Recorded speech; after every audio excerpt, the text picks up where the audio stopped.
Alors, les étirements que je vais vous proposer, ce sera le boa, l'ouverture d'épaule, l'écrasement facial et l'étirement des pointes de pied. Donc, le boa, c'est une posture de yoga assez simple, mais qu'on peut complexifier en levant les pieds et en poussant sur ses épaules. Le but n'est pas de se tasser dans ses épaules, mais bien de repousser. On peut même pencher la tête en arrière pour augmenter l'étirement. Le but de l'étirement, c'est que ce soit agréable et pas que ça, et que ça ne fasse pas mal. Pour être capable et même avoir envie de le faire tous les jours. L'ouverture d'épaule, vous allez beaucoup en avoir besoin pour l'équilibre sur main. Si, dans la position debout, tes épaules n'atteignent pas la verticale, vous allez avoir du mal à tenir sur les mains parce que ce sera en force. Pour avoir un bon placement, il faut avoir une bonne souplesse d'épaule. Donc pour ceci, on va se prendre un support, ça peut être un mur, ça peut être une rambarde, ce qui passe sous la main. Ici, ce sera une chaise. Posez les mains dessus. Gardez un dos bien droit. Le but, c'est ni de creuser, ni de l'arrondir. Et de baisser progressivement les épaules, de baisser la tête, éventuellement de la laisser se détendre et de descendre le plus bas possible. On pense bien à respirer et à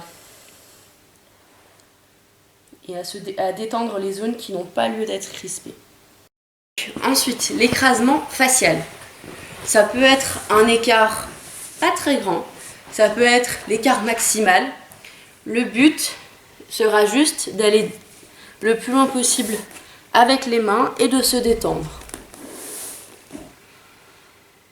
Éventuellement, dans l'écrasement facial, l'essentiel, même si on n'a pas une grande amplitude de mouvement, sera d'introverser le bassin, donc de mettre le bassin en arrière, d'aller cambrer le bas du dos. Dans la plupart des exercices de cirque, on vous demandera d'être en rétroversion du bassin pour que tout votre corps soit aligné, colonne vertébrale, vos jambes, votre tête, parce que si vous êtes en introversion, votre bassin va être légèrement en arrière. Mais dans cet exercice-là, on met le bassin en arrière et on essaye d'aller chercher de l'amplitude au niveau des adducteurs. Vous êtes déjà à un écart facial. Vous pouvez augmenter la puissance de l'étirement en flexant les pieds.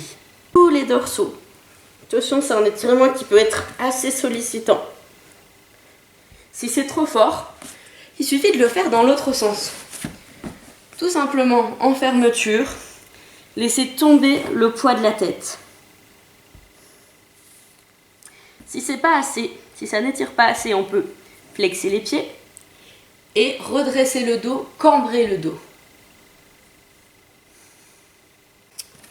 Un dernier petit étirement, toujours pour les lignes, donc comme on en parle dans la danse classique, ce sera la pointe de pied. C'est un petit bonus personnel que d'avoir des jolies pointes. Sur scène, ça donne bien. Et je trouve que ça donne surtout conscience d'aller jusqu'au bout de son mouvement. En étirant les pointes de pied, donc en les serrant sous ses fesses, dans cette posture un peu de geisha. Si ça ne tire pas assez, on va aller en arrière avec les mains. On va aller le plus loin possible, quitte à s'allonger, en gardant les genoux et les talons serrés. Bon, l'idéal, c'est de demander à quelqu'un de s'asseoir dessus. C'est parfait.